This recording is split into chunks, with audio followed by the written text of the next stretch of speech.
O sol de Marsella, com a sua paleta de ocres e azuis, banhava as encostas rochosas da Provença, pintando uma paisagem onde o tempo parecia mover-se a um ritmo diferente, mais lento, mais visceral. Foi sob este céu, num dia de maio de 1966, que Éric Daniel Pierre Cantona veio ao mundo, no seio de uma família com raízes profundas na terra e na arte. A casa dos Cantona, aninhada entre os pinheiros e o cheiro a alecrim selvagem, era um santuário de individualidade, onde a criatividade era tão valorizada quanto a disciplina. O pai, um enfermeiro de ascendência sarda, e a mãe, uma costureira de linhagem catalã, incutiram nos seus filhos não apenas o amor pela cultura, mas também uma feroz independência de espírito. Desde tenra idade, Éric era diferente. Nos campos de terra batida dos bairros operários, onde a bola era companheira e a imaginação o único limite, o seu talento desabrochava como uma flor rara. A bola, uma extensão do seu corpo, obedecia aos seus caprichos com uma graciosidade que desmentia a aspereza do terreno. Mas não era apenas a destreza que o distinguia, era a sua personalidade, uma força irredutível que pulsava sob a pele. Os seus olhos, de um azul penetrante, já carregavam uma curiosidade latente, uma fome insaciável de compreender o mundo e de o dobrar à sua vontade. A paixão pelo jogo era inabalável, um fogo que queimava sem cessar, mas que era acompanhado por uma impaciência crescente com as limitações, com as regras não escritas que governavam o futebol juvenil. Ele via o campo como um palco para a autoexpressão, e qualquer tentativa de conter essa expressão era recebida com um desafio silencioso, um brilho nos olhos que prenunciava tempestades futuras. As suas jogadas eram arrojadas, por vezes geniais, outras vezes imprudentes, mas sempre autênticas, um reflexo puro da alma indomável de um jovem que se recusava a ser mais um na multidão. A poeira que se levantava sob os seus pés a cada drible, a cada remate, parecia carregar a energia de um destino que se desenhava, ainda que de forma incerta, sob o calor implacável do sol marcellés, um destino que o levaria para muito além dos horizontes da sua Provença natal. Em 1983, aos 17 anos, o rasto de pó e promessa que Éric deixava nos campos de Marsella levou-o para o interior da França, para a quietude de Auxerre. Ali, sob a tutela de Guy Roux, um treinador que era tanto um mestre quanto um ditador, a sua vida mergulhou na austeridade de um internato desportivo. As manhãs frias, o cheiro à relva cortada e o eco das instruções rigorosas de Roux contrastavam vividamente com a liberdade caótica de Marsella. A disciplina era férrea, quase monástica, um regime desenhado para forjar atletas e homens. Cantona, com a sua alma selvagem, sentiu o aperto da coleira, mas a sua ambição era mais forte do que qualquer resistência. O seu talento, uma explosão de criatividade contida, rapidamente o destacou entre os seus pares. Era um diamante em bruto, mas um diamante que se recusava a ser lapidado pelas mãos de qualquer um. A sua natureza rebelde, que já se manifestara em Marsella, encontrou em Auxerre um novo terreno para se manifestar. Confrontos com colegas, decisões impulsivas em campo, e uma aversão inata à autoridade eram os primeiros sinais de que a sua jornada não seria linear. O seu início profissional foi uma mistura de promessas e problemas. Os primeiros empréstimos a clubes menores, os primeiros golos que anunciavam a sua genialidade, foram rapidamente seguidos pelas primeiras suspensões por indisciplina. Cada cartão vermelho, cada discussão com um árbitro ou um companheiro de equipa, era um tijolo na construção da sua reputação de gênio problemático. Ele sentia uma frustração crescente com a incapacidade dos outros de verem o jogo como ele o via, de sentirem a mesma intensidade, a mesma urgência. A busca por reconhecimento e validação era uma chama que o impulsionava, mas que também o consumia. O ar de uma promessa que podia quebrar a qualquer momento pairava sobre ele, uma espada de Damocles que o acompanhava a cada passo. O internato, com as suas paredes austeras e os seus rituais repetitivos, era um cadinho onde a sua personalidade se forjava, tornando-o mais resistente, mas também mais volátil. Ele aprendia a arte do futebol, mas também as amarguras da incompreensão, o peso das expectativas e a solidão do diferente.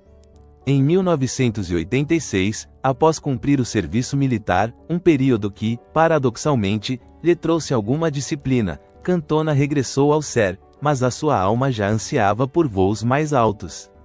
A sua estadia no clube da sua terra natal, o Olympique de Marselha, era suposto ser um regresso ao lar, um abraço da sua cidade. Em vez disso, transformou-se numa odisseia francesa marcada por uma pressão intensa e uma sucessão de incidentes disciplinares que se tornaram a sua assinatura. O rugido das multidões no Stade Velodrome, o brilho ofuscante dos holofotes da imprensa, a exigência de uma cidade apaixonada pelo seu clube, tudo isso amplificava a sua natureza já tempestuosa. Discussões acaloradas com treinadores, confrontos verbais com colegas, a sua famosa camisola atirada ao chão em sinal de desprezo, um insulto a um árbitro que lhe valeu uma suspensão recorde. Cada evento era um capítulo na saga de um talento incompreendido, um campo de batalha constante entre a sua genialidade e uma autodestruição autoimposta. A sua passagem por Bordeaux, Montpellier e Nimes foi uma montanha-russa emocional, uma sucessão de flashes de brilhantismo técnico e momentos de controvérsia extrema.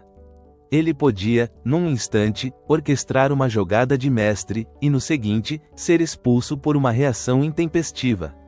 A imprensa, sempre ávida por histórias, transformou-o num anti-herói, um enfant terrible, que cativava e chocava em igual medida. O cheiro a suor e a adrenalina nos balneários, a tensão pré-jogo, o silêncio pesado após uma derrota, tudo isso era amplificado pela sua presença magnética e volátil. A desilusão era um companheiro constante, a raiva contida fervilhava sob a superfície, e a sensação de injustiça, de ser mal interpretado, alimentava a sua teimosa resiliência. A cada suspensão, a cada manchete negativa, ele ponderava a reforma, a fuga de um mundo que parecia não o compreender. Michel Platini, um ícone do futebol francês e figura de autoridade na federação, teve uma relação complexa com Cantona, vendo o seu talento, mas lutando para gerir o seu temperamento. Jean-Pierre Papin, seu colega de equipa e amigo, testemunhava a ascensão e a queda, a glória e a tormenta. O caos mediático era uma nuvem constante sobre a sua cabeça, e a sua alma, exausta das batalhas, ansiava por um refúgio, um lugar onde o seu talento pudesse florescer sem as amarras da controvérsia. O futebol francês, com todas as suas expectativas e críticas, parecia pequeno demais para sua personalidade gigantesca, e ele, por sua vez, sentia-se cada vez mais sufocado. O desencanto com o futebol francês atingiu seu ponto culminante em 1991. Éric Cantona, exausto das batalhas e das expectativas, sentia que precisava de um novo começo, um novo palco para sua arte. A Inglaterra, com a sua cultura futebolística robusta e menos dada aos dramas midiáticos latinos, surgiu como uma lufada de ar fresco. Primeiro, um curto e incerto período de testes no Sheffield Wednesday, onde a sua presença já causava murmúrios e expectativas. Depois, uma transferência que surpreendeu muitos, o Leeds United. Sob a liderança pragmática e firme, mas mais tolerante, de Howard Wilkinson, Cantona encontrou um ambiente que, pela primeira vez em muito tempo, o abraçou. Não era a efervescência de Marselha, mas uma cultura de trabalho árduo e lealdade que o cativou. O frio do inverno inglês, o cheiro à relva úmida e o som inconfundível dos cânticos dos adeptos do Leeds tornaram-se o seu novo lar. Ele adaptou-se rapidamente, não apenas ao estilo de jogo mais físico, mas também à mentalidade. A sua chegada injetou uma dose de magia e imprevisibilidade numa equipa já sólida. Cantona não era apenas um jogador, era um catalisador, um artista que via o campo como uma tela em branco. A sua visão de jogo, os seus passes inesperados, os seus golos acrobáticos, tudo contribuía para a ascensão meteórica do Leeds. Em 1992, ele desempenhou um papel crucial na conquista do título da primeira divisão, o último antes da era da Premier League. Foi um triunfo inesperado, uma explosão de euforia que varreu Elland Road. Cantona, o rei incompreendido em França, tornou-se rapidamente um ídolo em Leeds, provando o seu valor além fronteiras, calando os críticos e redimindo-se aos seus próprios olhos. Aquele título não era apenas uma vitória para o clube, era uma validação pessoal para Eric, um alívio para a alma atormentada. Ele sentia-se finalmente valorizado, a sua excentricidade não era uma falha, mas uma parte intrínseca do seu gênio. O orgulho recém-descoberto era palpável, e a sensação de pertencer a algo maior, a uma comunidade que o aceitava, era um bálsamo para as feridas do passado. A brisa fresca de uma cultura diferente, menos obsessiva com a sua personalidade e mais focada no seu desempenho, permitiu-lhe respirar e, pela primeira vez em anos, simplesmente jogar. Mas o destino, caprichoso como sempre, tinha outros planos para Eric Cantona. Em novembro de 1992, numa das transferências mais chocantes e transformadoras da história do futebol inglês, Cantona trocou as camisas brancas do Leeds pelas vermelhas do Manchester United. Sir Alex Ferguson, o lendário treinador escocês, viu nele a peça que faltava, o catalisador para construir uma dinastia. A eletricidade de uma nova era pairava sobre Old Trafford, e Cantona, com a sua aura enigmática, era o fio condutor dessa energia. A sua chegada transformou a equipa de imediato. Não foi apenas uma adição de talento, foi uma injeção de confiança, de uma qualidade inigualável que elevou o nível de todos ao seu redor. Os seus golos, a sua visão de jogo e a sua presença magnética no campo cativaram os adeptos do United de uma forma que poucos jogadores haviam conseguido. O King Eric nasceu ali, sob os holofotes de Old Trafford. Na sua primeira temporada completa, ele liderou o United à conquista do título inaugural da Premier League, um triunfo que marcou o início de uma era de ouro. Os adeptos, rendidos ao seu gênio e ao seu estilo teatral, cantavam o seu nome com uma devoção quase religiosa. A cada golo, a cada passe de calcanhar, a cada golo, o seu estatuto de lenda consolidava-se. A antecipação de grandezas futuras era palpável em cada jogo, em cada treino. Cantona sentia uma confiança exuberante, uma alegria quase infantil pelo sucesso. Ele carregava o peso da expectativa com uma dignidade régia, mas também com uma tensão subjacente. Aquele temperamento volátil que o havia atormentado em França, embora agora mais contido, continuava a ser uma preocupação latente, uma sombra que se espreitava nos cantos mais profundos da sua psique. Ele sabia que o trono de King Eric era frágil, construído não apenas sobre a glória, mas também sobre a promessa de que as suas emoções estariam sob controle. Mas a sua natureza era uma força da natureza, e as forças da natureza, por mais que se tente domá-las, sempre encontram uma maneira de se manifestar. O brilho dos troféus e a adoração da multidão eram inebriantes, mas Cantona sabia que a verdadeira batalha não estava apenas no campo, mas dentro de si mesmo. O Manchester United era o seu reino, mas o rei ainda tinha demônios a combater. E os seus súbditos, por mais que o adorassem, sabiam que a qualquer momento, o seu monarca podia, mais uma vez, perder a cabeça. O ar de Old Trafford, denso com a expectativa e o cheiro a relva recém-cortada, parecia vibrar de uma energia renovada naqueles meses que se seguiram à chegada de Cantona. A sua presença, uma mistura de arrogância calculada e gênio intuitivo, cimentara a sua posição não apenas como um jogador, mas como um catalisador, a peça que faltava no intrincado puzzle de Sir Alex Ferguson. Os adeptos, num coro uníssono que se erguia das bancadas vermelhas, já tinham adotado o seu nome, transformando-o num cântico que ressoava como um mantra, UAH, Cantona. A temporada de 1992-93 desenrolou-se como um épico, cada jogo um capítulo, e Cantona, o protagonista indiscutível, pintava obras de arte no relvado. Os seus golos eram mais do que meros pontos no placar, eram declarações, toques de mestre que desafiavam a lógica e a gravidade. Um remate de bicicleta contra o Wimbledon, um toque súbito que enganava defesas inteiras, um passe decisivo que abria avenidas onde antes havia muros. A sua visão de jogo era quase profética, a bola parecia obedecer a um comando invisível, traçando arcos perfeitos antes de encontrar um colega em posição ideal. A glória, finalmente, materializou-se na forma do título da Premier League, o primeiro do clube em 26 anos. A euforia contagiante varreu Old Trafford, as ruas de Manchester explodiram em festa, e o brilho dos troféus, refletindo a luz dos holofotes, parecia coroar Cantona com uma auréola dourada. Ele ergueu a taça com uma dignidade quase real, os seus olhos azuis a varrer a multidão, absorvendo a adoração, o amor incondicional. Internamente, Eric sentia um orgulho intenso, uma satisfação profunda que raramente o visitava.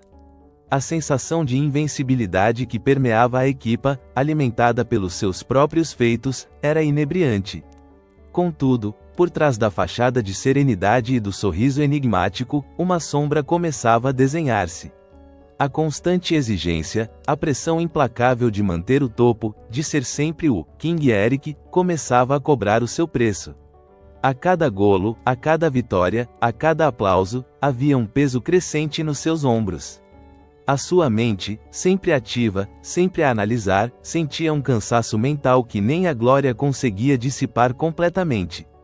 Era como se a intensidade do seu próprio brilho o estivesse a consumir lentamente, uma chama que, embora deslumbrante, precisava de um fôlego que o futebol de elite raramente concedia. Ele era o rei, sim, mas o trono vinha com uma coroa de espinhos invisíveis, cujas picadas se faziam sentir nas horas mais silenciosas, quando o rugido da multidão se calava e ele ficava a sós com os seus pensamentos. A antecipação para os desafios que se avizinhavam não era apenas excitação, era também um presságio, uma consciência de que a cada pico de sucesso, um novo abismo de provações se abria. A nova temporada, 1993-94, começou com o Manchester United a defender o seu título, e com ele, o escrutínio sobre Eric Cantona intensificou-se, transformando-se numa lupa implacável sobre cada um dos seus movimentos. O zumbido constante da imprensa, antes uma melodia distante de louvor, agora soava como um coro de vozes críticas, prontas a amplificar qualquer deslize. Pequenos incidentes disciplinares, quase imperceptíveis para outros jogadores, ganhavam proporções de escândalo quando Cantona estava envolvido. Uma discussão acalorada com um árbitro sobre uma falta não marcada, uma reação exagerada a uma entrada mais dura de um adversário, momentos que, no calor do jogo, poderiam ser desculpados noutras circunstâncias, tornavam-se combustível para as manchetes. Ele sentia a irritabilidade a crescer, uma brasa sob a pele que se reacendia a cada toque, a cada olhar. A frustração com a percepção pública era um fardo pesado. Parecia que o mundo esperava que ele fosse um santo no campo e um artista fora dele, mas sem a liberdade de ser humano, de sentir a fúria e a paixão que o impulsionavam. Eles querem o rei, mas não o homem, pensava ele, enquanto lia, com um misto de desprezo e resignação, os artigos que o retratavam como o bad boy do futebol inglês, uma reputação que ele julgava ter deixado para trás em França. O ar de vigilância sobre cada movimento de Cantona era quase palpável, como se houvesse uma câmara invisível a segui-lo, à espera do momento em que ele falharia. No balneário, as tensões começavam a ser sentidas. Alguns colegas, talvez cansados da atenção constante que ele atraía, ou talvez genuinamente preocupados com a sua atitude em certos momentos, começavam a questionar a sua intensidade. Não havia confrontos abertos ainda, mas os olhares eram mais longos, os silêncios mais pesados. Ele sentia a necessidade de liberdade, de poder expressar-se sem o medo constante de ser julgado, mas essa liberdade chocava-se, inevitavelmente, com as expectativas de um clube que procurava consolidar a sua hegemonia e de uma liga que o observava com uma mistura de admiração e desconfiança. O seu desejo de ser autêntico colidia com a necessidade de conformidade, e essa batalha interna, travada nas profundezas da sua mente, era tão exaustiva quanto qualquer jogo de 90 minutos. O auge da temporada de 1993-94 trouxe consigo uma intensidade quase insuportável, não apenas nos campos de jogo, mas também no interior claustrofóbico do balneário do Manchester United. O calendário era implacável, uma sucessão de jogos que exigia o máximo de cada corpo, de cada mente. A luta pelos títulos, a Premier League, a FA Cup, e o sonho europeu que ainda escapava elevava os nervos a um ponto de ruptura. Cantona, com a sua personalidade vulcânica e a sua busca incessante pela perfeição, era um epicentro dessa intensidade. Ele não sabia, nem queria, jogar a meias. Cada treino era uma batalha, cada posse de bola uma questão de honra. Nesse ambiente de calor e pressão, a fricção entre personalidades fortes era inevitável. Peter Schmeichel, o guarda-redes dinamarquês, uma montanha de homem e um líder imponente, via o jogo com a mesma paixão, mas com uma abordagem pragmática. Roy Keane, o médio irlandês, um motor incansável de intensidade e liderança, não tolerava nada menos que o esforço máximo de todos. Quando Cantona, na sua busca por um padrão inatingível, expressava a sua frustração com um passe errado, um remate falhado, ou uma decisão tática que considerava menos que perfeita, os choques eram inevitáveis. Pequenas discussões, inicialmente sussurradas, transformavam-se em confrontos verbais mais abertos, ecoando no ar pesado do balneário, onde o cheiro a suor e adrenalina se misturava com o silêncio tenso que se seguia a cada explosão. Numa tarde fria de novembro, durante um treino tático particularmente exigente, Cantona e Schmeichel colidiram. Eric, irritado com o que considerava uma lentidão na saída de bola do guarda-redes, gesticulou com veemência. Schmeichel, com a sua voz gutural, respondeu, defendendo a sua posição. As palavras azedas, carregadas de impaciência e competitividade exacerbada, voaram como farpas. Devias ter saído mais rápido, Peter. O que estás a fazer? Gritou Cantona, a sua voz cortando o ar gelado. Schmeichel, com os olhos fixos nos de Eric, respondeu: não é assim tão simples, Eric.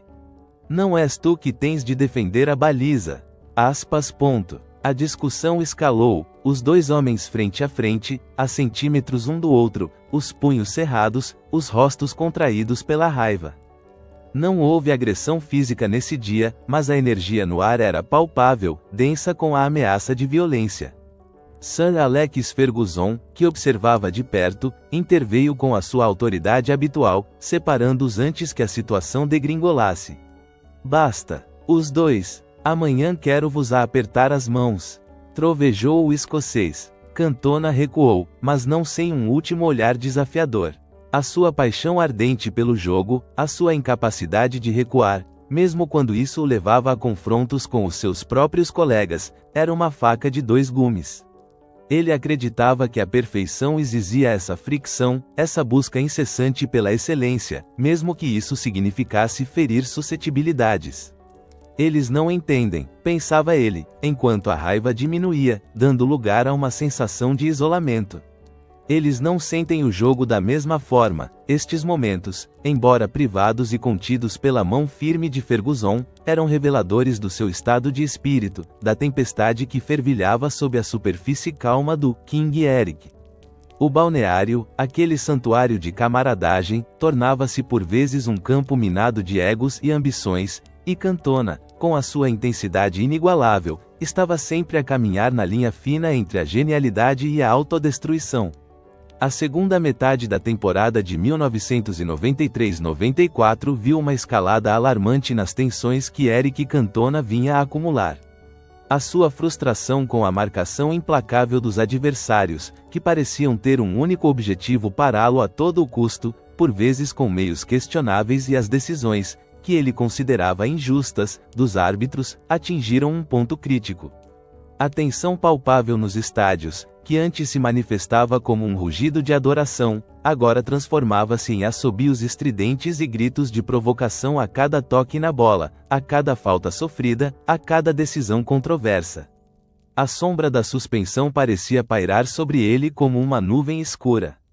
Em janeiro de 1994, num jogo da Fan Cup contra o Swindon Town, Cantona foi expulso após reagir de forma veemente a uma falta. Ao sair do campo, a sua fúria, já a ferver, fê-lo pontapear um adepto que o provocava na bancada. Não foi um pontapé de Kung Fu, ainda, mas um gesto impulsivo, um vislumbre do que estava por vir, um sinal de que a sua capacidade de controlar as emoções estava a esgotar-se rapidamente. Os jornais, naturalmente, saltaram sobre o incidente, com Richard Keys, um dos jornalistas desportivos mais proeminentes, a questionar abertamente se Cantona era mais um passivo do que um ativo para o United. Mais tarde, em março, num confronto tenso contra o Arsenal em Highbury, Cantona recebeu outro cartão vermelho por uma entrada imprudente. A sua energia, que antes era canalizada para passes geniais e golos espetaculares, parecia agora ser mal direcionada, transformando-se em atos de raiva explosiva. Ele sentia um desespero crescente perante o que percebia como injustiça a complacência dos árbitros para com as faltas dos adversários sobre ele, a constante provocação das bancadas, a pressão mediática incessante. Cada cartão vermelho era um grito silencioso de frustração, um sinal de que o isolamento que sentia perante a adversidade estava a corroer a sua paciência. Gary Pallister e Steve Bruce, os seus colegas de defesa, figuras calmas e experientes, tentavam por vezes acalmá-lo, mas a sua fúria era uma força quase imparável. Brian Robson, o antigo capitão, observava com uma mistura de admiração e preocupação, reconhecendo a mesma paixão inabalável, mas também a impulsividade destrutiva. Brian Kidd, o adjunto de Ferguson, tentava conversar com ele, mas as palavras pareciam escorregar pela sua armadura de raiva. Eles não me entendem, pensava Cantona, enquanto caminhava para fora do campo, os assobios a perfurar os seus ouvidos. Não entendem o que é sentir o jogo assim, o que é querer a vitória com cada fibra do corpo. A sua mente fervilhava com a sensação de ser uma vítima, de estar sozinho contra o mundo, e essa sensação alimentava ainda mais a sua ira. A cada incidente, a cada suspensão, o seu pavio ficava mais curto, e o cenário estava montado para um clímax que ele próprio, na sua cegueira de frustração, não conseguia prever. A sua alma, já cansada das batalhas, ansiava por paz, mas a sua natureza rebelde parecia condená-lo a uma guerra sem fim. A temporada de 1993-94, apesar dos turbilhões emocionais e dos cartões vermelhos de Cantona, culminou com o Manchester United a conquistar a dobradinha, a Premier League e a FA Cup. Foi um triunfo retumbante, um testemunho da resiliência da equipa e, inegavelmente, do gênio de Cantona, que continuou a ser uma figura central nas vitórias, apesar dos seus surtos de temperamento. No entanto, o desgaste de uma época longa e a acumulação de incidentes disciplinares deixaram marcas profundas, invisíveis para a maioria, mas palpáveis para Eric. Ele sentia-se sob um escrutínio constante, como se cada movimento seu fosse dissecado, cada palavra pesada. A pressão para manter a sua imagem de rei era esmagadora, e a luta para conciliar essa imagem pública com as suas próprias batalhas internas era uma tortura silenciosa. O verão de 1994, que antecedeu a pré-época asiática, deveria ter sido um período de descanso e regeneração. À superfície, parecia haver uma calmaria enganadora. O sol de verão inglês, embora menos intenso que o de Marsella, trazia uma certa paz aos campos de treino vazios e aos jardins. Mas a sua mente fervilhava. A exaustão mental era uma companheira constante, um peso invisível que o acompanhava mesmo nos momentos de lazer. A irritabilidade latente, como um vulcão adormecido, estava sempre ali, pronta a entrar em erupção ao menor estímulo. Ele sentia que não tinha atingido a glória europeia. A Liga dos Campeões permanecia um sonho distante, uma lacuna no seu currículo de vitórias. Essa frustração acumulada, a sensação de que havia mais a conquistar, mas que os obstáculos eram, por vezes, autoimpostos, corroía-o por dentro. Cantona procurava um escape, uma forma de libertar a tensão, mas não a encontrava. Os livros, a pintura, a poesia, as suas paixões fora do campo ofereciam um alívio temporário, mas a intensidade dos desafios futuros, a promessa de mais jogos, mais pressão, mais escrutínio, pairava sobre ele. Ele sentia que a sua energia estava no limite, prestes a transbordar.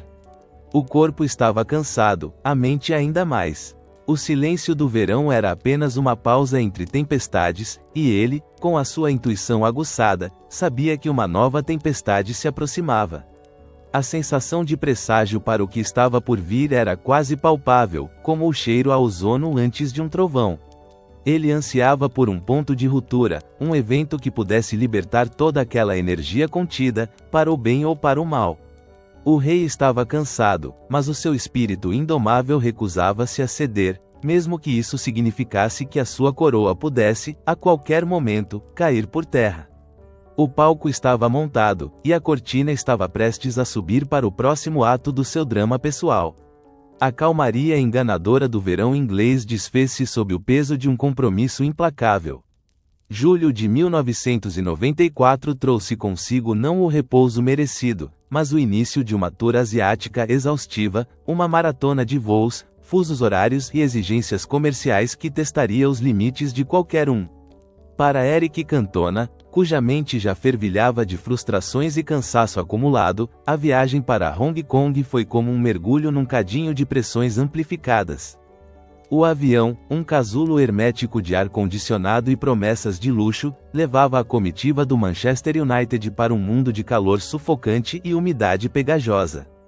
Cantona, sentado junto à janela, observava as nuvens a desenrolarem-se como um pergaminho sem fim, a sua mente a divagar entre os livros de poesia que amava e a realidade esmagadora da sua existência.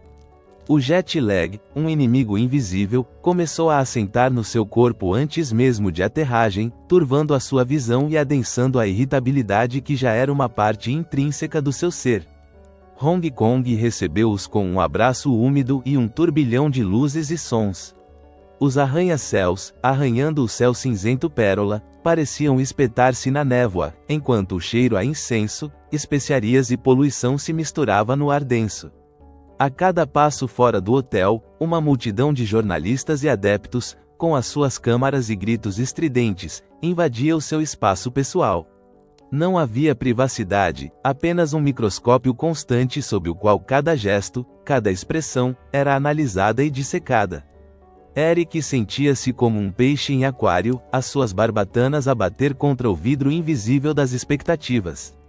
Os treinos, programados para os períodos menos quentes do dia, eram, ainda assim, uma batalha contra o clima. A relva, embora cuidadosamente mantida, parecia absorver a umidade do ar, tornando cada corrida mais pesada, cada drible mais exaustivo. Sir Alex Ferguson, com a sua face escarlate e a sua voz retumbante, tentava manter a disciplina e o foco, mas podia-se sentir a fadiga a acumular-se nos rostos dos jogadores.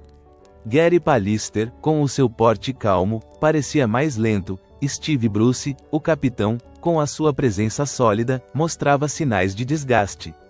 Roy Keane, sempre um poço de energia, parecia ainda mais tenso, os seus olhos a varrer o campo com uma intensidade que rivalizava com a de Cantona.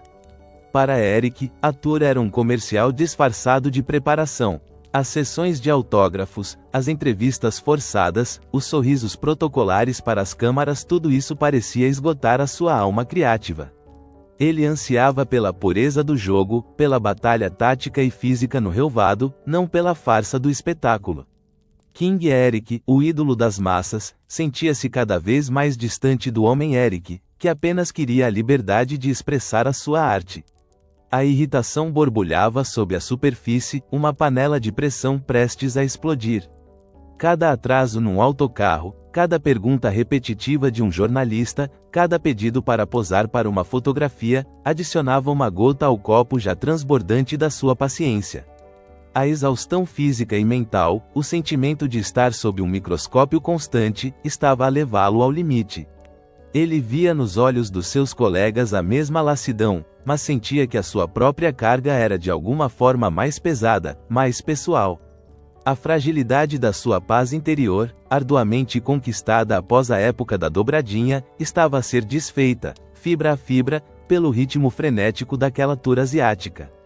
O ar de Hong Kong, carregado de uma energia caótica e de uma promessa de excessos, parecia ser o cenário perfeito para a tempestade que se avizinhava. Numa manhã sufocante em Hong Kong, sob um céu cinzento pérola que prometia chuva, a tensão no campo de treinos atingiu seu clímax. O ar era espesso, pesado com a umidade e o cheiro à relva cortada, que se misturava com o sal do suor dos jogadores. Era uma sessão tática, um exercício de ataque contra defesa, onde a intensidade era sempre elevada, mas naquele dia, parecia haver uma eletricidade extra a vibrar no ar. Cantona, com a sua camisola vermelha colada ao corpo, corria com uma energia febril, os seus olhos azuis a procurar a abertura, o passe decisivos. Schmeichel, a montanha dinamarquesa no gol, berrava instruções, a sua voz gutural ecoando pelo campo, a sua presença uma muralha imponente. A bola, um objeto de desejo e disputa, rolou para os pés de Cantona. Com um toque elegante, ele livrou-se de um marcador e avançou em direção à baliza. Schmeichel saiu rapidamente, diminuindo o ângulo, a sua figura gigantesca a cobrir grande parte da baliza. Eric tentou um remate rasteiro, com precisão, mas o dinamarquês, com uma agilidade surpreendente para o seu tamanho, esticou-se e defendeu, desviando a bola para fora. Foi um bom remate, uma grande defesa. Mas Cantona, já à flor da pele, sentiu uma onda de frustração. Não era apenas o golo falhado, era a acumulação de tudo: o cansaço, a pressão, a falta de privacidade, a sensação de que nada estava a correr bem. Devias ter ficado na linha, Peter, gritou Eric, a sua voz carregada de uma raiva súbita, os seus olhos fixos no guarda-redes. Estavas muito adiantado. Schmeichel, que já estava a levantar-se, virou-se, o seu rosto vermelho, os seus olhos azuis claros a faiscar com uma intensidade semelhante. Ele não era de recuar. O que? Estava a fazer o meu trabalho, Eric. Não és tu que decides como eu defendo. As palavras, como faíscas, acenderam o rastilho. Cantona avançou, a sua irritação transbordando.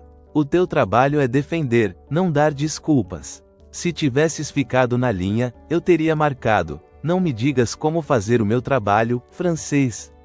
Schmeichel retrucou, o seu tom a endurecer. A menção à sua nacionalidade, um vestígio de velhas tensões e rivalidades, foi a gota d'água. Num piscar de olhos, a disputa verbal transformou-se em algo mais primitivo. Eric, sem pensar, empurrou Schmeichel no peito. Não foi um empurrão forte, mas a surpresa e a indignação do dinamarquês foram imediatas. Schmeichel reagiu, empurrando Cantona de volta com uma força considerável. O francês cambaleou, a sua raiva explodindo em fúria cega. As imagens desfocaram-se para ele, o mundo exterior reduzido ao rosto de Schmeichel, um alvo para sua frustração acumulada. Um soco, rápido e desajeitado, de Cantona, roçou o queixo de Schmeichel. O guarda-redes, um gigante habituado a confrontos físicos, não hesitou. O seu punho direito, um martelo de carne e osso, atingiu Eric na zona das costelas. O som do impacto foi abafado pelos gritos de choque que irromperam dos colegas de equipa e dos membros da comitiva técnica. Roy Keane, que estava mais perto, foi o primeiro a reagir, correndo para o centro do conflito. Parem com isso, seus idiotas! Gritou, tentando separar os dois homens que agora trocavam socos com uma intensidade brutal. Gary Pallister e Steve Bruce, os defesas centrais, juntaram-se à confusão, tentando puxar Cantona para trás, enquanto Brian Kidd e outros membros da equipa técnica se apressavam a intervir. A briga irrompeu como um relâmpago numa tarde de trovoadas, chocando os presentes. Não era uma altercação menor, um empurrão no calor do momento. Era um confronto violento, uma explosão de raiva descontrolada que revelava a profundidade da frustração e da rivalidade interna. Cantona sentia a adrenalina a bombear nas suas veias, a dor do soco de Schmeichel era um combustível para a sua própria fúria. Por um breve momento, não havia nada além do instinto, da necessidade de libertar toda aquela tensão que o vinha a consumir. Era o seu perder a cabeça, em plena luz do dia, num campo de treino, perante os seus colegas, tal como o título sugeria. A imagem dos dois ícones do clube, rolando na relva úmida de Hong Kong, trocando golpes com uma ferocidade inesperada, ficou gravada na memória de todos os presentes. O silêncio atordoado que se seguiu aos primeiros gritos foi rapidamente quebrado pela confusão da intervenção. A fúria descontrolada de Eric Cantona, o King Eric, que os adeptos adoravam, estava ali, nua e crua, para todos verem. E, por um breve instante, enquanto os punhos voavam e os corpos se chocavam, houve um certo alívio, uma libertação brutal de toda a pressão acumulada, antes que a vergonha e o peso das consequências começassem a assentar.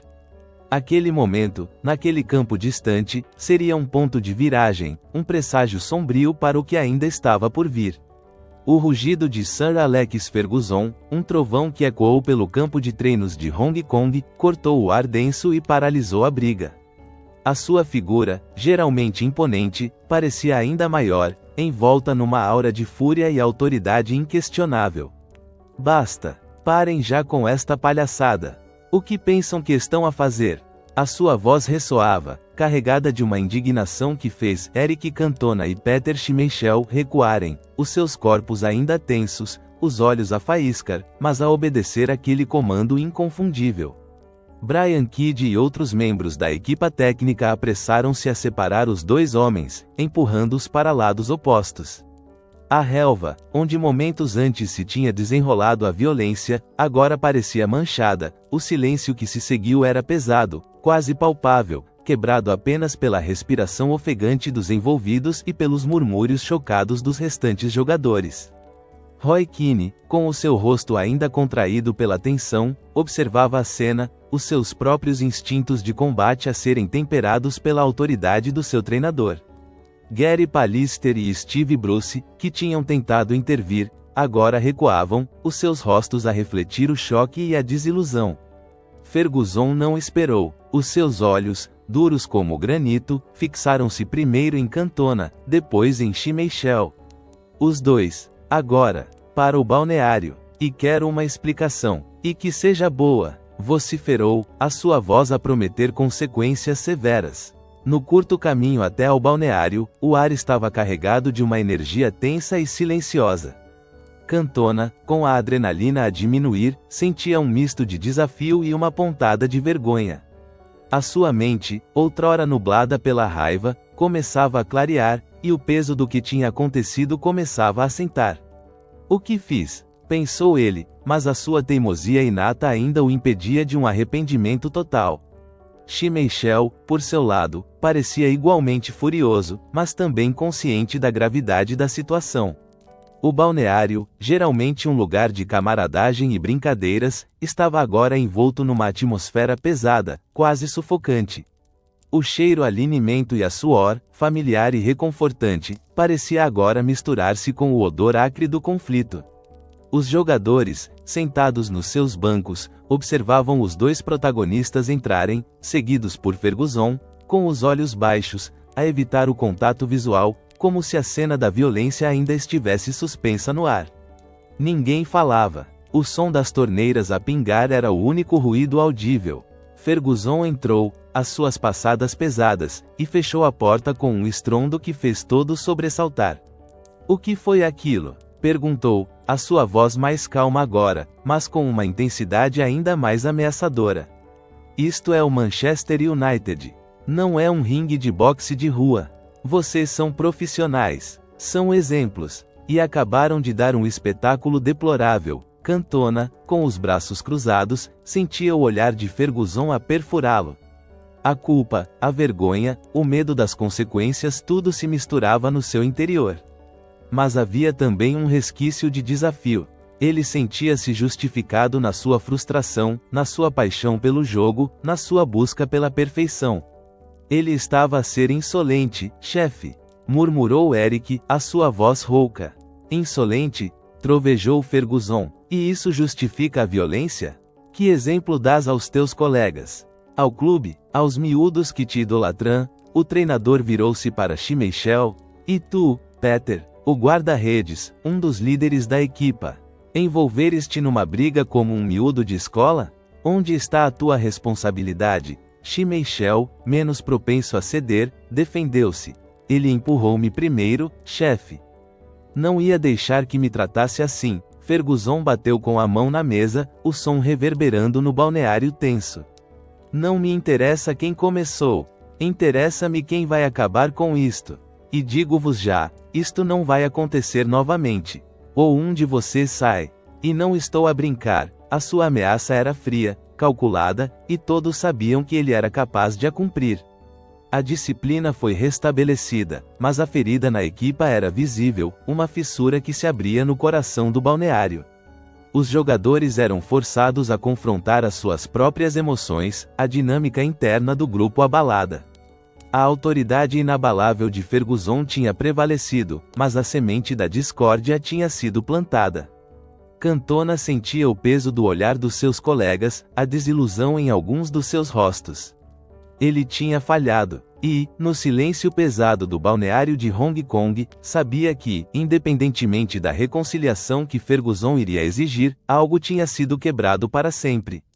O ar pesado e tenso do balneário era um testemunho mudo da fúria que tinha irrompido, e da longa sombra que lançaria sobre a equipa.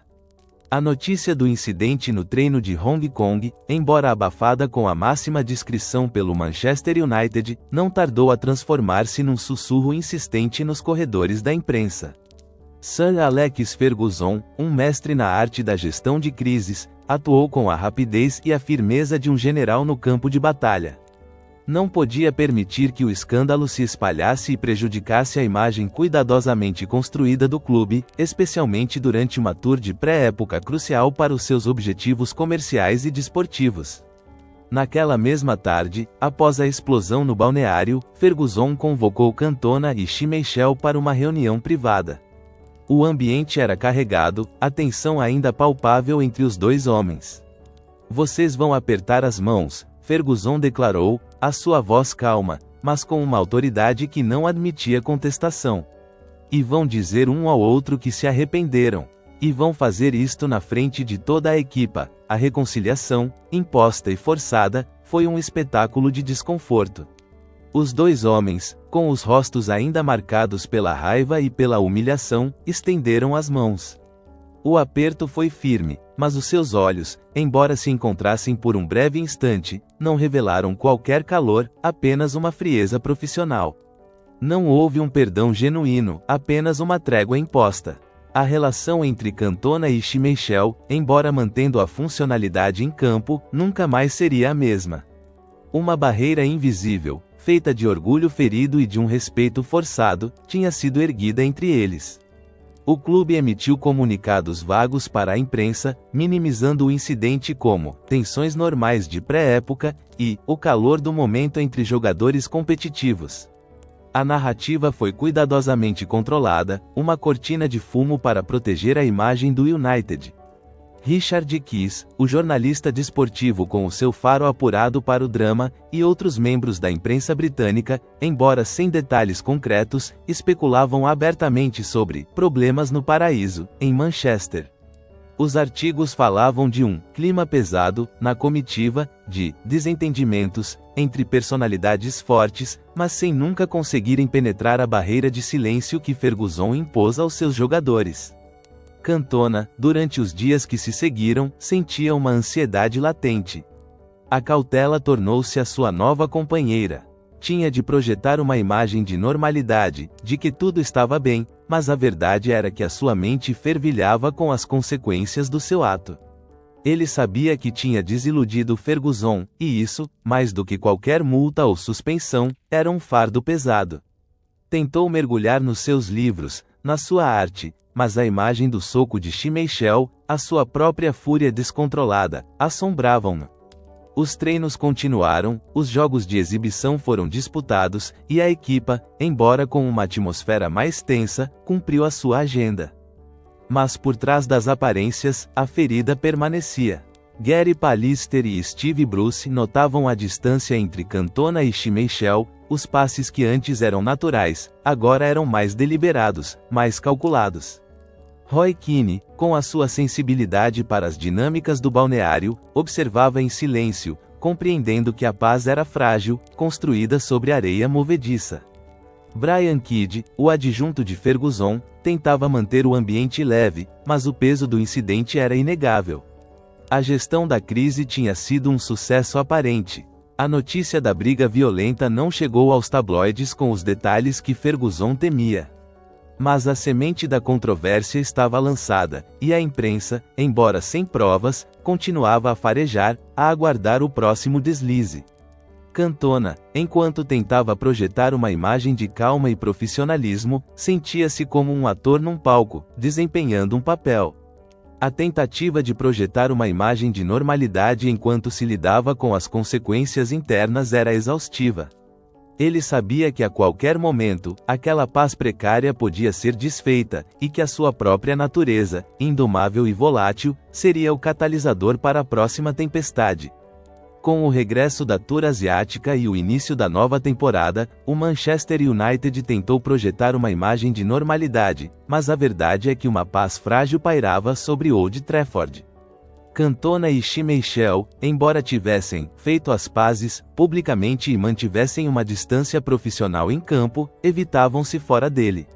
Os olhares eram cautelosos, as interações mínimas. O incidente de Hong Kong, embora nunca discutido abertamente, pairava como um fantasma no balneário, um lembrete constante da volatilidade de Cantona e da necessidade de gerir o seu temperamento explosivo. A vigilância sobre Cantona intensificou-se, não apenas por parte da imprensa, mas também da própria equipa técnica. Ferguson e Brian Kidd observavam-no de perto, tentando antecipar qualquer sinal de frustração crescente. O King Eric continuava a ser o jogador fundamental, o artista que podia mudar o rumo de um jogo com um toque de gênio, mas a sua frustração com a marcação adversária e as decisões dos árbitros ressurgia com uma intensidade preocupante. Os defesas da Premier League, cientes da sua capacidade de resposta, continuavam a provocá-lo, a testar os seus limites, a empurrá-lo para a beira do precipício emocional.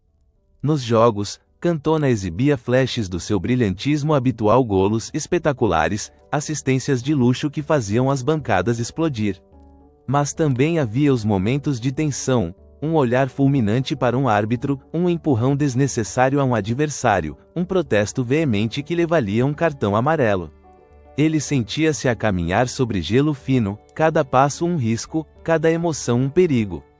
A irritabilidade latente nunca desaparecia totalmente, era uma brasa que ardia sob as cinzas, pronta para reacender-se ao menor sopro de vento. Roy Keane, com a sua intuição aguçada, notava a tensão. Ele e Cantona partilhavam uma intensidade semelhante, um desejo insaciável de vitória, mas Keane era mais metódico na sua raiva, mais controlado. Schmeichel, por seu lado, mantinha a sua guarda alta, a sua postura imponente, mas a sua comunicação com Eric era estritamente profissional. Gary Pallister e Steve Bruce, os pilares da defesa, tentavam manter a equipa focada, mas sentiam a energia tensa que emanava do seu colega francês. Cantona ansiava por provar o seu valor, por mostrar que era mais do que os seus surtos de temperamento.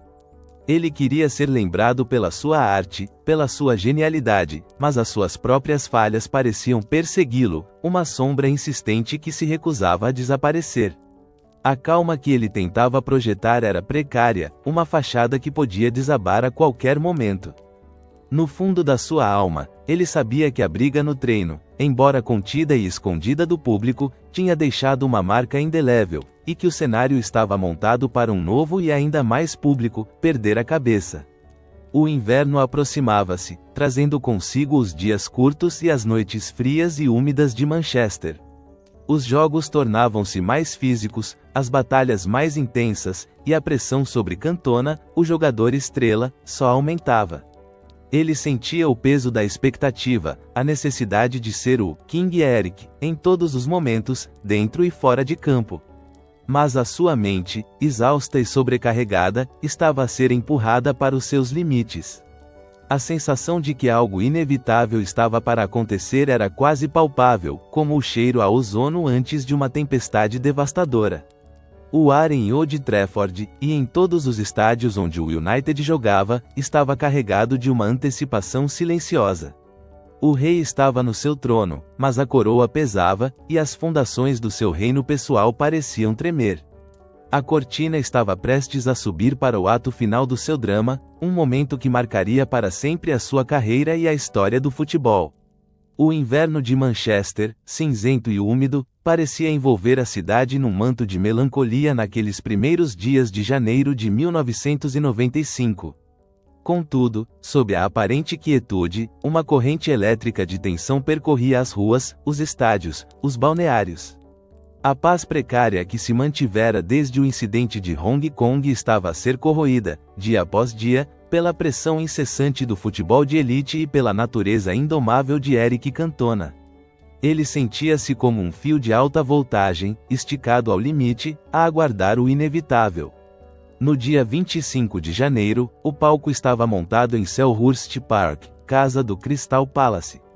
O ar frio da noite, misturado com o cheiro a cerveja e a pipocas, carregava os cânticos hostis dos adeptos da casa, uma atmosfera que Eric, paradoxalmente, parecia absorver e amplificar. O jogo era uma batalha física, com entradas duras e trocas de palavras azedas. Cantona, como sempre, era o alvo principal. Cada toque na bola era acompanhado por um coro de assobios, cada drible por um puxão na camisola ou um calcanhar no tornozelo. Ele sentia a frustração a borbulhar, a mesma raiva cega que o levara ao confronto com Schmeichel meses antes, mas agora, sem a barreira da privacidade do treino. Aos 63 minutos, a sua paciência esgotou-se. Uma entrada por trás de Richard Shaw, um defesa do Palace, fez Cantona cair no relvado. A decisão do árbitro, Alan Wilkie, de lhe mostrar o cartão vermelho direto, pareceu-lhe a gota d'água, a injustiça final. Ele ergueu-se, os seus olhos azuis a faiscar com uma fúria contida, e caminhou lentamente para fora do campo, a sua cabeça baixa, os seus ombros tensos. O rugido da multidão do Crystal Palace intensificou-se, transformando-se num coro de escárnio e insultos. Era um som que o acompanhava há anos, uma banda sonora irritante para sua carreira. Ao passar pela linha lateral, um adepto, Matthew Simmons, que estava nas primeiras filas da bancada, correu pela escadaria, ultrapassando a barreira de segurança, e proferiu um insulto particularmente virulento. As palavras, que Cantona descreveria mais tarde como racistas, perfuraram a sua armadura de controlo. Naquele instante, algo se partiu. A tensão acumulada de anos, as frustrações daquela noite, o cansaço mental, a sensação de injustiça, tudo explodiu. O mundo pareceu abrandar. Eric parou abruptamente, virou-se, os seus olhos fixos no adepto. A sua perna direita, como um pistão, ergueu-se num movimento rápido e fluido, um pontapé de Kung Fu que atingiu o peito de Matthew Simmons. O som foi abafado pelos gritos de choque e de horror que irromperam da multidão. Foi um movimento tão inesperado quanto violento, uma imagem congelada no tempo que transcendeu o desporto e se gravou na memória coletiva. Cantona caiu desequilibrado, mas levantou-se de imediato, pronto para continuar a luta, os seus punhos cerrados, o seu rosto contorcido pela fúria cega. Os seguranças e os seus próprios colegas de equipa, incluindo Peter Schmeichel, que correu do outro lado do campo, intervieram rapidamente, puxando-o para longe do adepto. Gary Pallister e Steve Bruce, que estavam mais perto, agarraram-no, tentando acalmá-lo, sentindo a força bruta da sua raiva. Naquele momento de desespero momentâneo, houve uma estranha sensação de libertação. Toda a pressão, toda a frustração, toda a raiva contida, tinha finalmente encontrado uma saída. Mas essa libertação foi rapidamente seguida por um peso avassalador de consequências. Eric sabia, no fundo do seu ser, que tinha ido longe demais. O choque global, a histeria mediática que se seguiria, a condenação pública, tudo isso pairava sobre ele, uma nuvem escura e ameaçadora. A imagem do seu pontapé, capturada por inúmeras câmaras, seria reproduzida incessantemente, um símbolo da sua genialidade e da sua autodestruição. O King Eric tinha, de forma espetacular e trágica, perdido a cabeça em público, e o mundo inteiro tinha assistido. O eco do seu ato ressoaria muito para além dos limites de Selhurst Park. O pontapé de Kung Fu, um ato de fúria cega que durou apenas um segundo, desencadeou uma tempestade que varreria a vida de Eric Cantona nos meses seguintes. O choque global foi imediato e avassalador. As imagens do incidente foram reproduzidas em loop em todos os noticiários, em todos os jornais, transformando-se num símbolo da volatilidade e da violência no futebol. A histeria mediática foi frenética. Os tabloides britânicos, com a sua sede insaciável por escândalos, pintaram Cantona como um monstro, um enfant terrible, que finalmente tinha ido longe demais. A sua reputação, já frágil, desmoronou-se sob o peso da condenação pública. Nos dias que se seguiram, a vida de Cantona transformou-se num turbilhão de processos e interrogatórios. A Football Association agiu com rapidez e severidade, impondo-lhe uma suspensão de 9 meses de todas as atividades relacionadas com o futebol, uma punição que o afastaria dos relvados até outubro. Além disso, enfrentou um processo judicial, sendo inicialmente condenado a 2 semanas de prisão por agressão, pena que foi posteriormente convertida em 120 horas de serviço comunitário. A imagem do rei, outrora intocável, estava agora manchada, arrastada pelo lodo da controvérsia. Este período de afastamento forçado do futebol foi, para Eric, um tempo de profunda introspeção e de exílio. Longe dos holofotes, isolado na sua casa em Manchester, ele foi forçado a confrontar os seus demônios. O silêncio do exílio forçado era ensurdecedor, quebrado apenas pelos seus próprios pensamentos. Ele refletiu sobre o seu temperamento, as suas ações, o impacto devastador na sua carreira, na sua equipa e na sua vida pessoal. O remorso, uma emoção que raramente o visitava, começou a assentar, pesado e amargo. Ele revivia o momento do pontapé, tentando compreender o que o levara a tal explosão, a sua mente a procurar respostas nas profundezas da sua psique. Apesar da condenação quase universal, o Manchester United, e em particular Sir Alex Ferguson, manteve-se inabalável no seu apoio. Ferguson, com a sua lealdade inabalável e a sua visão de longo prazo, protegeu Cantona da tempestade mediática, servindo como um escudo contra o mundo exterior. Ele via em Eric não apenas um jogador problemático, mas um gênio incompreendido, um homem complexo que precisava de orientação, não de ostracismo. Essa lealdade foi um bálsamo para a alma atormentada de Cantona, um lembrete de que, mesmo nos seus momentos mais sombrios, ele não estava sozinho. Foi durante este período de reclusão que Eric Cantona proferiu a sua famosa conferência de imprensa, uma das mais enigmáticas e citadas da história do desporto. Com a sua voz pausada e o seu olhar penetrante, ele declarou: "Quando as gaivotas seguem os arrastões, é porque pensam que sardinhas vão ser atiradas ao mar." Uma pausa dramática, e depois, simplesmente, "Muito obrigado", e saiu. A frase, aparentemente sem sentido, tornou-se um símbolo da sua complexidade e da sua inteligência peculiar, uma metáfora poética para a imprensa que o espreitava, sempre à espera de um pedaço de controvérsia. A imprensa ficou perplexa, dividida entre o ridículo e a admiração. Richard Keys e outros jornalistas desportivos debatiam o significado das suas palavras, mas Cantona, com essa declaração críptica, conseguiu desviar a atenção da sua agressão para a sua persona filosófica. Era uma forma de desafiar o sistema, de recusar-se a ser definido pelos seus atos, de reafirmar a sua individualidade. Na solidão do seu tempo afastado, Eric mergulhou na leitura, na pintura, na observação do mundo de uma perspectiva diferente. Ele começou a redefinir a sua identidade para além do futebol, a explorar as suas paixões artísticas com uma intensidade renovada. A busca por autoconhecimento tornou-se uma prioridade. Ele não queria apenas regressar como um jogador, queria regressar como um homem diferente, mais consciente, mais forte. O peso da condenação pública era imenso, mas a lealdade do seu clube, o apoio silencioso de Ferguson, e a sua própria resiliência teimosa, deram-lhe a força para enfrentar o seu exílio e emergir, eventualmente, transformado. O silêncio da sua casa, longe do rugido das multidões, tornou-se um santuário para a sua introspeção, um cadinho onde a sua alma se forjava novamente, preparando-se para o regresso.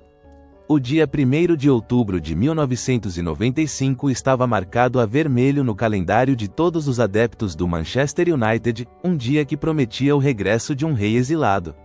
A antecipação era palpável, uma eletricidade que percorria as ruas de Manchester e se intensificava à medida que as horas se escoavam. O tempo, que se arrastara durante os 9 meses de suspensão de Eric Cantona, parecia agora acelerar em direção ao seu ponto de culminação. O palco para o seu regresso era Old Trafford, e o adversário, o arquirrival Liverpool. O destino, caprichoso como sempre, não poderia ter escrito um roteiro mais dramático. O estádio, um caldeirão de paixão, transbordava de uma energia quase religiosa. As camisolas vermelhas, as bandeiras a ondular, os cânticos que se erguiam das bancadas, tudo parecia amplificado. Quando o nome de Eric Cantona foi anunciado nos altifalantes, um rugido ensurdecedor irrompeu, uma mistura de alívio, adoração e esperança.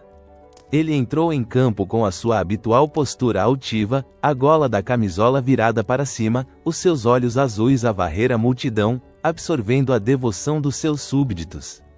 Havia uma mudança súbita no seu semblante, uma nova serenidade que se misturava com a sua intensidade inata. Era o mesmo Eric, mas também um Eric transformado. O impacto do seu regresso foi imediato e transformador. Em campo, a sua visão de jogo, os seus passes inesperados e a sua capacidade de criar magia do nada insuflaram nova vida na equipa. Aos 19 minutos, ele orquestrou o golo de Steve Bruce, e mais tarde, com a sua equipa a perder por 1-2, marcou o golo do empate de grande penalidade. O estádio explodiu em euforia. O rei tinha regressado e, em apenas 90 minutos, tinha reafirmado o seu domínio. Nos anos seguintes, Cantona liderou o Manchester United à conquista de mais 2 títulos da Premier League, e mais uma FA Cup.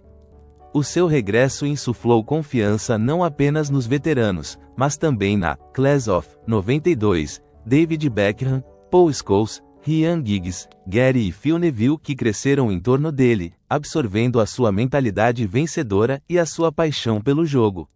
Ele tornou-se uma espécie de mentor para eles, um exemplo de excelência e de como lidar com a pressão, mesmo que as suas falhas fossem igualmente instrutivas. O seu comportamento em campo, embora ainda intenso, mostrava sinais de um maior controle. Os acessos de raiva eram mais raros, as discussões com árbitros mais contidas. A introspeção do período de suspensão tinha-o amadurecido. Ele canalizava a sua energia para a criação, para a inspiração dos seus colegas, para os momentos de gênio que o tornavam único.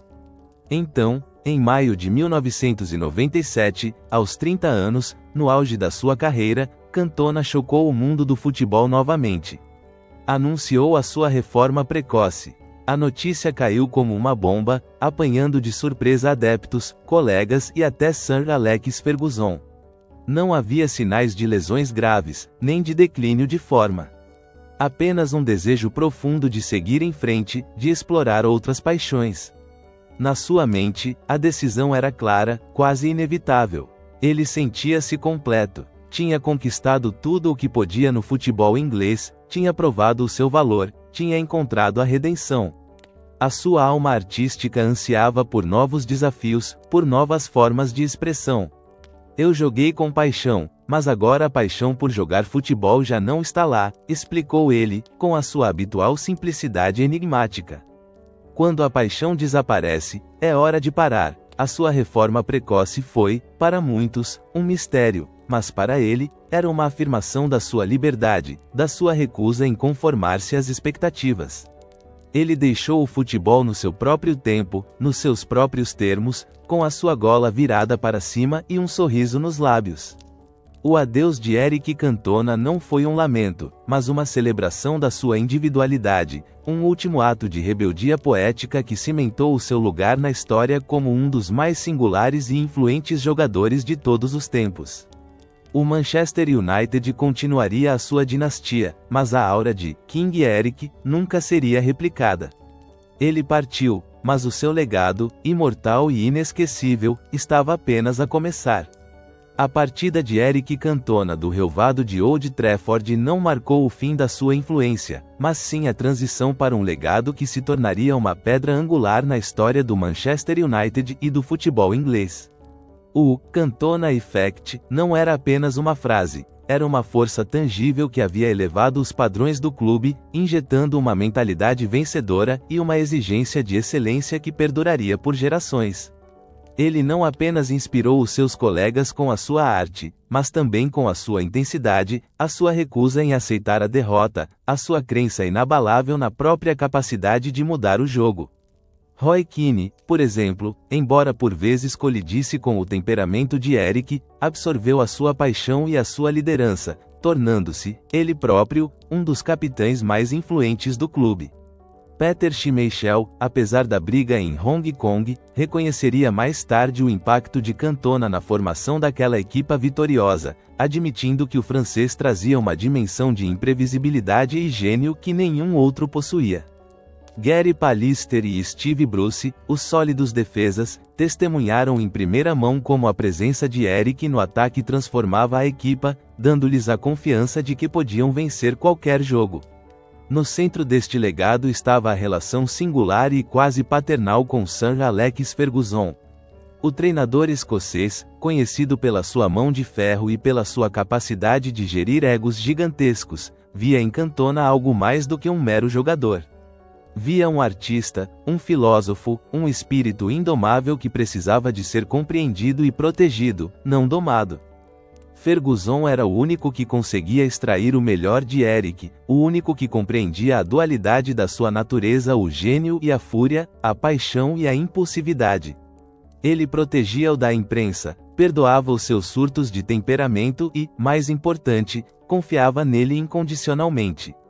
Essa confiança mútua era a argamassa que unia o rei e o seu treinador, uma ligação que transcendeu as habituais dinâmicas de poder no futebol. A gestão de Ferguson sobre Cantona não foi apenas uma questão de disciplina, foi uma obra de arte em psicologia humana. Ele sabia quando ser firme, quando ser compreensivo, quando ignorar e quando intervir. Brian Kidd, o adjunto de Ferguson, recordava muitas vezes as conversas entre os dois, momentos de tensão e de profunda compreensão, onde Eric, apesar da sua natureza rebelde, aceitava a autoridade de Ferguson porque sentia que era para o bem da equipa e, em última análise, para o seu próprio bem.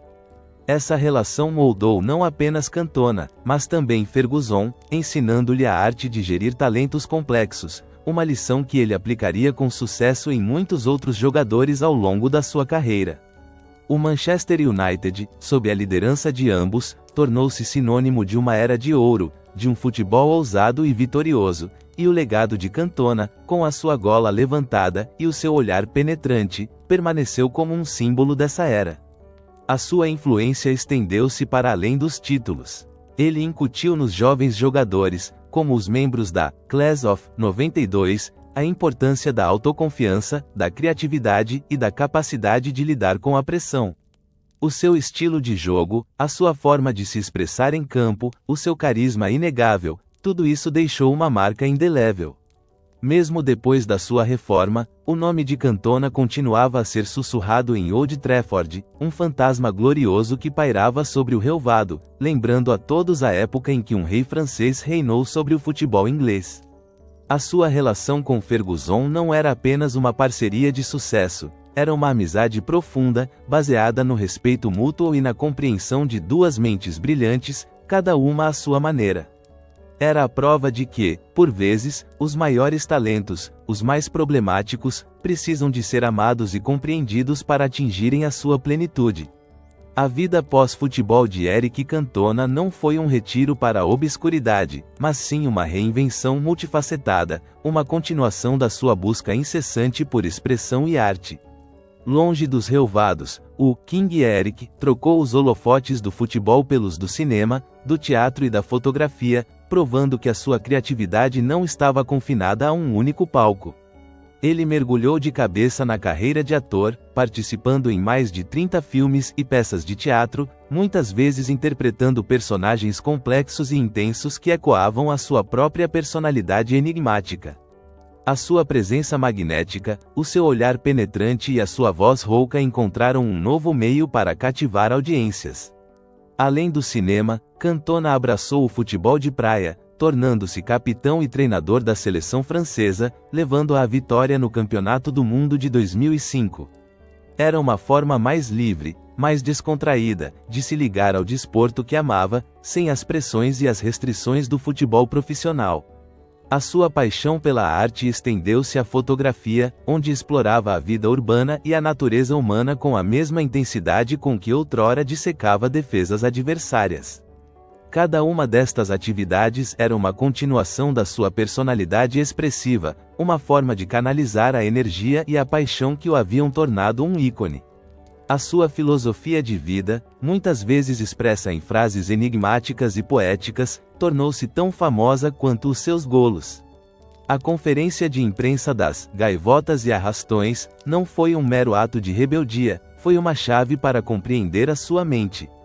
Ele via o mundo com uma perspectiva única, desafiando as convenções e as expectativas.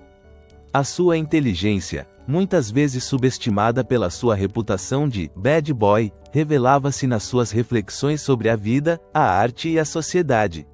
Ele não era apenas um futebolista, era um pensador, um artista, um rebelde com uma causa. O mito de King Eric perdura, imortal e inabalável. O seu lugar na história do futebol não é apenas o de um grande jogador, mas o de um ícone cultural, um símbolo de individualidade e de paixão desenfreada. A nostalgia dos adeptos do Manchester United pelas suas proezas em campo é uma chama que nunca se apaga. Os seus golos, as suas assistências, a sua postura altiva, a sua gola levantada, tudo isso faz parte de um imaginário coletivo que o elevou a um patamar lendário.